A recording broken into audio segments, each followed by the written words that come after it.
Merci pour l'honneur que vous me faites, Madame la Présidente. Monsieur le Président du groupe d'amitié à l'Assemblée nationale, Madame le Sénateur, Présidente du groupe d'amitié au Sénat, chère Nadia, Monsieur l'Ambassadeur Duquesne, Mesdames et Messieurs, chers amis, je voudrais d'abord commencer par vous souhaiter, avant la fin de ce mois, une excellente année 2020. Une année 2020 qui a commencé au Liban sur les chapeaux de roue et qui, je l'espère, je forme le vœu avec vous, pourra se terminer sur une note encore plus positive que celle sur laquelle elle a commencé. Je voudrais aussi, après, adresser mes remerciements. 2 fois en une semaine, c'est vous dire à quel point l'Assemblée nationale en France est présente aux côtés du Liban. C'est la 2e fois en une semaine que j'ai l'occasion de remercier l'Assemblée nationale, en la personne de M. Loïc Kervran, pour l'accueil qu'elle nous réserve dans ses locaux, pour discuter ensemble, nous et vous, amis du Liban, de la situation, des défis, des impératifs que connaît le pays. Je voudrais remercier le groupe d'amitié de l'Assemblée nationale pour l'activisme, je dirais même le militantisme de ses membres, tous ses membres, sous l'impulsion du président, certes, des vice-présidents, dont Madame Essayan ici présente, pour que le Liban reste tout en haut de l'affiche, une affiche non pas de cinéma, mais une affiche d'intérêt en France. Un groupe d'amitié avec un accent particulier sur le cher à notre cœur, mais un groupe d'amitié qui représente l'ensemble des régions françaises. Et c'est sur ce groupe d'amitié que nous allons devoir compter, nous autres Libanais, pour que l'ensemble des régions, toute la France, soit unie derrière le Liban. Il s'agira de mobiliser l'effort, l'élan national français, mais aussi de faire revivre la coopération décentralisée qui anime aussi le tissu économique au Liban. La France en général est un soutien, certes historique, de notre pays, mais la France en général a témoigné, durant au moins les 2 dernières années, depuis le début de mon mandat, qu'elle se tenait toujours à nos côtés. Elle se tient à nos côtés politiquement. Et vous savez, si jamais vous avez bonne mémoire, quels sont les passages difficiles que nous avons connus au cours de ces 24 derniers mois, au cours de laquelle la France, sous l'égide du président Macron, a répondu présente, avant même que nous l'ayons appelée. Et aujourd'hui, depuis le début de la préparation de la conférence CEDRE, et grâce, si jamais les députés sont militants, je ne saurais décrire l'activisme de l'ambassadeur Duquesne, grâce à l'activisme de l'ambassadeur Duquesne, grâce à ses allers-retours, grâce à ses bouquins qu'il n'arrête pas de remplir de notes, de contacts, d'idées. La France se tient présente aux côtés du Liban économiquement, parce que la France est consciente, au nom de cette amitié, des défis que connaît le Liban. C'est un soutien, après tout, qui relève de la culture, peut-être, puisque la France sait que si jamais le Liban était touché par un malheur, malheur lui adviendra. Et donc la France évite, tente, essaye d'accompagner le Liban. Elle essaye, elle est là, mais il ne lui revient pas de nous guider, de nous sortir de l'ornière, de nous montrer le bon chemin. Il revient à nous de savoir sur quel pied danser, vers quels horizons regarder et quels espoirs former. Il ne s'agit pas d'appeler un nouveau colonialisme ou un nouveau mandat. Il s'agit de profiter de l'éclairage de cet espace de débat qui nous était offert en France pour réfléchir ensemble à ce que nous pouvons conseiller à nous autres, Libanais, pour avancer. Parce que ces conseils, nous les formons en tant que Libanais, certes, mais vous les formez ici en tant que diaspora libanaise. Diaspora qui a un rôle à jouer extrêmement crucial dans la relance de l'économie du Liban. Vous avez un rôle de promoteur de notre pays. Vous êtes la voix du pays. Depuis que j'ai rejoint le corps diplomatique et l'on me fait concurrence, tout le monde veut être l'ambassadeur du Liban. En temps de crise, nous sommes tous les ambassadeurs du Liban.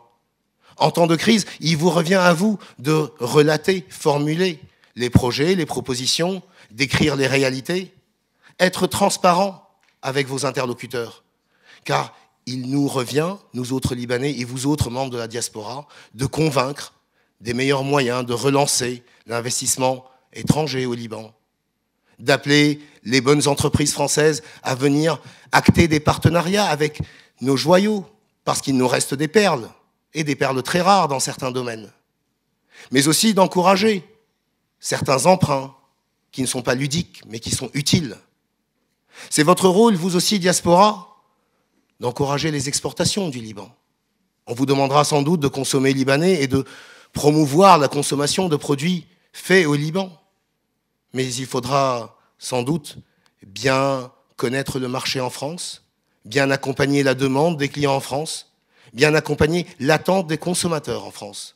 Et c'est pour cela, pour rendre service à cette activité de la diaspora, que l'ambassade se tient avec une conseillère économique qui vient juste d'être nommée à la disposition de la diaspora pour promouvoir ce genre d'événements qui sont symptomatiques de ce dont le Liban a besoin aujourd'hui. Et puis la diaspora a un rôle énorme à jouer puisque nous allons vous assister, vous autres, dans la promotion de vos propres investissements ici et ailleurs. Puisqu'une diaspora plus forte, ça veut dire pour nous un Liban plus fort, un Liban plus agile, un Liban plus capable. Et puis la diaspora porte-parole, la diaspora ambassadeur, parce que la diaspora, c'est elle qui est écoutée. Loïc, le président, vient de nous dire qu'ils avaient écouté en groupe d'amitié des Libanais venir exposer leur vision des défis auxquels nous sommes confrontés. C'est bien ça le rôle de la diaspora.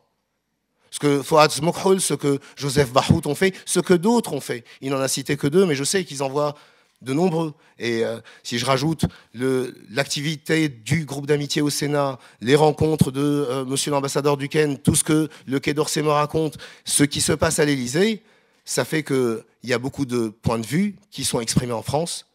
Vous n'êtes donc que le reflet de ce dynamisme qui singularise le Liban.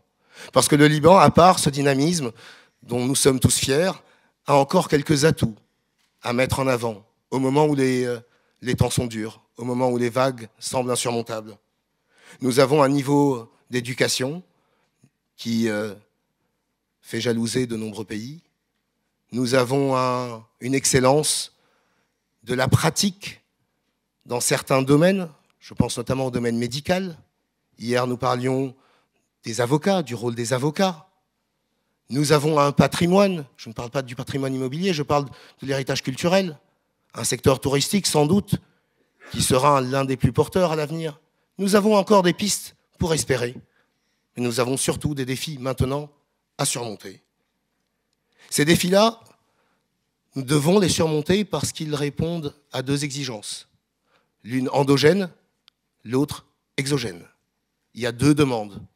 L'une qui émane de notre population et l'autre qui vient de la communauté internationale. Des exigences d'éthique. On nous demande d'être plus moraux. Ce n'est pas trop demandé. On se doit d'être plus moraux. On nous demande d'être plus responsables. Ce n'est pas trop demandé. Nous devons d'être plus responsables. On nous demande d'avoir une meilleure gouvernance. Ce n'est pas trop demandé. Nous devons d'avoir une meilleure gouvernance. Nous devons cela à nos descendants. Enfin, on nous demande d'être comptables. Eh bien, c'est le moment de sortir nos livrets, de voir en temps de crise si jamais les comptes sont bons et de responsabiliser ceux qui ont pipé les dés.